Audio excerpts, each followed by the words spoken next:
Hey guys, Steven here, Fanatic Perspective. So it looks like the Mavs are 2 games away from reaching the NBA Finals. Terrific performance, Luka Doncic, Kyrie Irving, Jason Kidd, this whole Mavericks crew on winning not one but 2 games in Minnesota and going up 2-0 against Minnesota Timberwolves. I wanted to break this down because as a basketball fan, as an NBA fan, as somebody that has watched the the NBA playoffs religiously since the mid '90s, um, the older I get, the more things change, the more things stay the same. And there's a lot I want to kind of just really discuss real quick here in terms of the context of the game. Because look, nothing to take away from the Mavericks. Luka, clutch shot, great opportunity, took advantage, dagger three. They went 109, 108.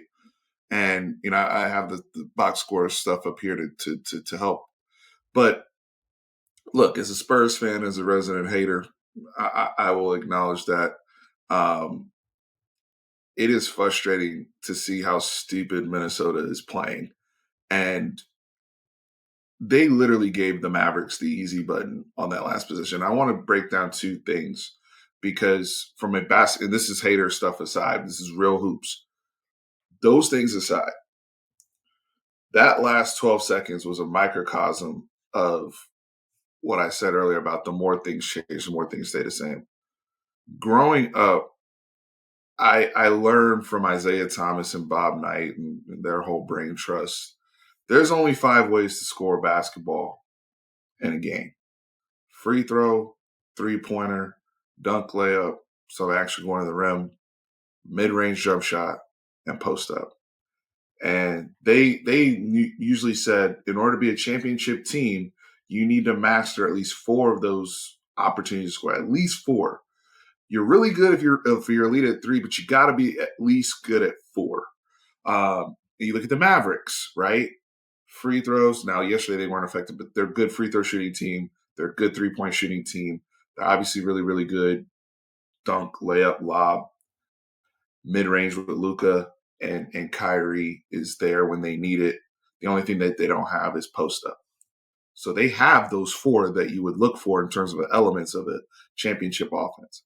When I look at Minnesota led by Anthony Edwards, and I'm not trying to just bring the hammer down on the brother, but that last 12 seconds of that game, starting with his turnover when they're up to 108, 106, he has no mid range pull up.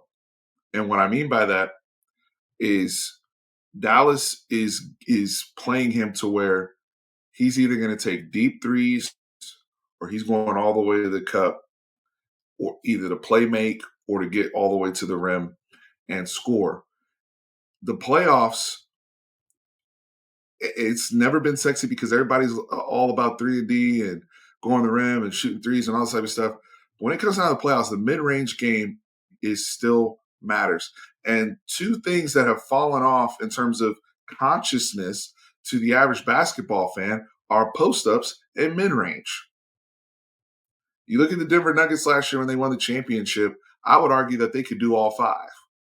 Now, looking at this situation here with Minnesota, Anthony Edwards is not even a threat right now to score within the mid-range area. And so if he's catching the ball every single time 35 feet away from the basket or whatever, and he's trying to go downhill and work, you have to have that a part of your game. He had an opportunity to go into a rhythm 17-footer with space.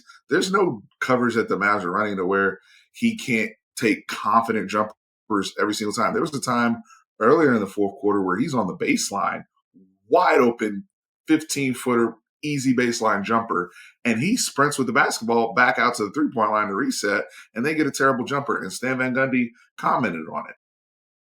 So I say all that to say, when games start to muck up and things slow down, the mid-range is important. Post-ups are important. When we start playing half court and teams are taking away your main stuff and you can't run up and down all over the place. Indiana's going through that right now because they love going up at great regular season offense, passing, moving all over the place. But when things slow down, when things bog down, can you get to your spots and can you master 4 of those 5 scoring elements? Period. And Anthony Edwards has to develop that aspect of his game. I'm saying this because people were comparing him to the Michael Jordan and Dwayne Wade and all these, and it's exciting. And I'm excited to watch Anthony Edwards. I want Anthony Edwards to be the best Anthony Edwards possible. But D Wade, Michael Jordan, Kobe, they buttered their bread in the mid range. You would never catch them jumping up in the air trying to pass with 12 seconds left because they don't have anywhere to go with the basketball. That's a rhythm jumper for those guys. I watched Dwayne Wade score 35, 40 points on the Pistons in the mid 2000s when the Flash version, marrying his mid-range pull-up with his ability to attack the basket. Imagine how unstoppable Anthony Edwards would be if he added that layer to his game. So it's not just rhythm threes off the dribble, but it's also, hey, I can get down. And Chris Finch is not doing his team any help because you can marry in some pin downs or something in screens actions to work off to where he's not just having, because everybody's talking about his conditioning and he's tired. Yeah, he's having to guard Kyrie Irving. Yeah, he's exhausting tons of energy going to basket. The guy was 5 of 17. Now he did get to the free throw line 10 times, but 5 of 17, only 2 of 7 from 3. That's where the Jordans, the Wades, those guys are cooking from 15 and in and getting their buckets and still getting their third. Anthony Edwards scoring 21 points, that's unacceptable. Karl-Anthony Towns, I don't expect much from him because we know what Big Cat is. It is what it is at this point. Give credit to the Mavericks defensively, those bigs, the trade that they made, getting P.J. Washington, Daniel Gafford at the trade deadline, the development of Derek Lively, the drafting of Derek Lively. Nico Harrison in the front office has done a great job of building really the perfect team around Luka and Kyrie, offense and defense. And I give credit to Jason Kidd because they're not getting great minutes out of Tim Hardaway to get that third scoring option, but you insert an independent scorer like a Jaden Hardy to give you a spark, somebody that the defense has to at least guard, right? So the Mavericks are doing everything. They're playing common sense ball as far as I'm concerned. Now, on the flip side of that, after the Anthony Edwards turnover, obviously that gives Mavericks side ball out for an opportunity to win the basketball game. And this is where it's really frustrating. Rudy Gobert can't be on the basketball court on that play. I don't give a shit about him being Defensive Player of the Year. That's surface level, low level basketball talk. He's not Defensive Player of the Year because of his ability to switch and guard on the perimeter. That's not the point. And right now, if we're up 2 and trying to preserve our lead, we're probably not going to run any type of drop coverage. That's where he's making his bread. They went with a lineup, I believe, of Rudy, Ant, Naz Reid, Kyle Anderson, and Jaden McDaniels. I'm not having Gobert out there. I'm matching Dallas. Dallas only had one big. Dallas had Lively out there, and then they had PJ Washington, Derek Jones, Luka, and Kyrie. So if Lively's the only big on the floor, I'm matching that with either Naz Reid or Karl-Anthony Towns. I'm having my 4 best perimeter defenders if I'm deciding as a coach that I want to switch. The only scenario that Rudy should ever be on the court in that situational moment is if we're playing some type of zone where he's not going to come up on the screen and switch.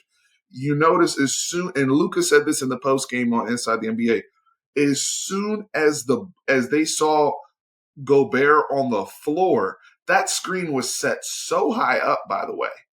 So, I mean, Jaden Daniels, I would have gone under immediately. But regardless, Rudy Gobert should not be on the floor in that situation because that turns into an uncontested jumper for Luka. And I know people may say, hey, he shot that in Rudy Gobert's face.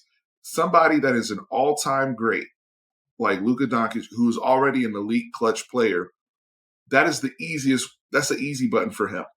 You want to make him work. You want to make him at least not, take away that step back spot, right? And have to counter and do something else. Rudy Gobert doesn't have the scouting report perimeter wise to understand where Luka's spots are as a defender. Jaden McDaniels does. Nikhil Roby-Alexander does, Ant does, all those, the perimeter guys do. So if I'm going to die, I'm at least going to die with somebody that understands how to guard the guy. And if we die, we die, right? But I'm not going to give you the easy way out by shooting. The guards in this league are hunting bigs for those scenarios. So that's why I'm saying for like Rudy in that situation is just an oversized agility code for Luka. So it was really bad basketball there by Minnesota and may have cost them a series. Who knows? We know right now, what's the series? 2-0. They've lost 2 games by combination of 4 points overall. Going back to Dallas and the AAC, we know it's going to be crazy over there. But basketball IQ wise, I give credit to Dallas. They play common sense ball, don't beat themselves. I thought Minnesota made several errors down the stretch, as well as having the holes in Anthony Edwards' game. Young folks out here, when you are comparing great players to all-timers, please go back and watch some of those games. Michael Jordan would never be caught like that, being just totally unconfident and not knowing what to do in the mid-range. And I know Anthony Edwards can make mid-range play shots and can do that. He has a great package off the backboard. But one of the things about the playoffs is it exposes what you are uncomfortable at. It exposes everything, what you're great at, what you're not, whole bit. So we'll see. Very exciting series basketball-wise. This Mavericks team, just finishing off with them, this Mavericks team is very, very dangerous. They have Kyrie and Luka, the ability to put pressure. Now, this stuff about them being the greatest backcourt ever, I think that's disrespectful to Steph and Clay, just with the skins they have on the wall. But in terms of their ability to put pressure on a defense in situational moments, they're second. I don't think they stand behind anybody. Their ability to either create a foul, get to the cup, throw a lob, or get into any of their spots, whether it's mid-range or 3, Kyrie and Luka, they at least 4 of those 5 elements that I talked about, Isaiah Thomas, Bob Knight, they've mastered those. So when you have 2 guys like that, it's a lot of pressure. And then when you have a silly coach that throws the worst perimeter defender out of the 8 people he has in his rotation to go guard Luka, that then we're playing the game on rookie mode right now. I put money on Boston to win the championship before the season started. I like the offseason acquisitions they made. I think it's time for Jason Tatum and Jaylen Brown to step up. That's the team I picked. However, that was obviously done before these trades. Gafford, Lively, these bigs, and the way that they play with Luka, these guys can win the championship. And it pains me. It kills me to say that. But that's as long as they hang around, they got closers. And they're playing against people that have holes and do all sorts of craziness. So very interesting series. I would not be surprised, though, if this thing goes back to Minnesota 3-1 or 2-2. I also wouldn't be surprised if it gets ended and Minnesota is not able to make adjustments and Karl-Anthony Towns doesn't step up and play better basketball. We'll see. Very exciting. I'm going to start covering more hoops on the channel. So tap in. Let me know in the comments your thoughts. One of the best games we saw, best playoff games we saw last night. So, yeah, chime in. Peace.